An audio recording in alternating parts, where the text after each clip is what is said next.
मध्यम वर्ग पर कर का बोझ एक महत्वपूर्ण और संवेदनशील मुद्दा है जो अक्सर आर्थिक और राजनीतिक चर्चाओं का केंद्र होता है।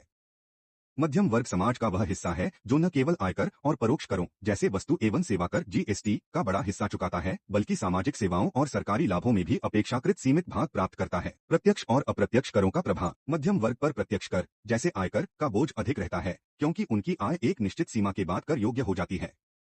उच्च आय वर्ग की तुलना में मध्यम वर्ग के पास टैक्स बचाने के लिए जटिल निवेश योजनाएं या छूट का लाभ उठाने के सीमित अवसर होते हैं। इसके अतिरिक्त अप्रत्यक्ष कर जैसे जीएसटी और उत्पाद शुल्क भी उनकी दैनिक जीवन शैली पर भारी प्रभाव डालते हैं।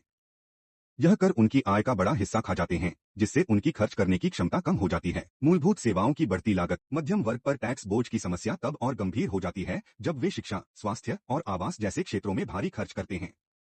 इन क्षेत्रों में लागत लगातार बढ़ रही है, जबकि सरकार की ओर से मिलने वाले लाभ जैसे सब्सिडी अक्सर निम्न वर्ग तक ही सीमित रहते हैं। मध्यम वर्ग पर सरकार की निर्भरता। मध्यम वर्ग आयकर और जीएसटी जैसे स्थिर राजस्व स्रोतों में प्रमुख योगदानकर्ता होता है। सरकारें अक्सर इस वर्ग पर कर बढ़ाती हैं क्योंकि यह आय का बड़ा और स्थायी स्रोत प्रदान करता है। लेकिन यह नीति सामाजिक असमानता बढ़ा सकती है और मध्यम वर्ग में आर्थिक असुरक्षा की भावना पैदा कर सकती है। समाधान और नीतिगत सुधार। मध्यम वर्ग के कर बोझ को कम करने के लिए प्रगतिशील कर प्रणाली लागू करना, जैसे आय सीमा बढ़ाना, टैक्स छूट बढ़ाना या सामाजिक सुरक्षा योजनाओं का विस्तार करना जरूरी है। इसके अलावा शिक्षा और स्वास्थ्य सेवाओं की लागत कम करके अप्रत्यक्ष रूप से भी उनका बोझ घटाया जा सकता है। अंततः मध्यम वर्ग पर कर का बोझ कम करना न केवल उनकी जीवन शैली सुधारने के लिए आवश्यक है, बल्कि यह अर्थव्यवस्था में उपभोक्ता खर्च बढ़ाकर समग्र विकास को भी गति दे सकता है।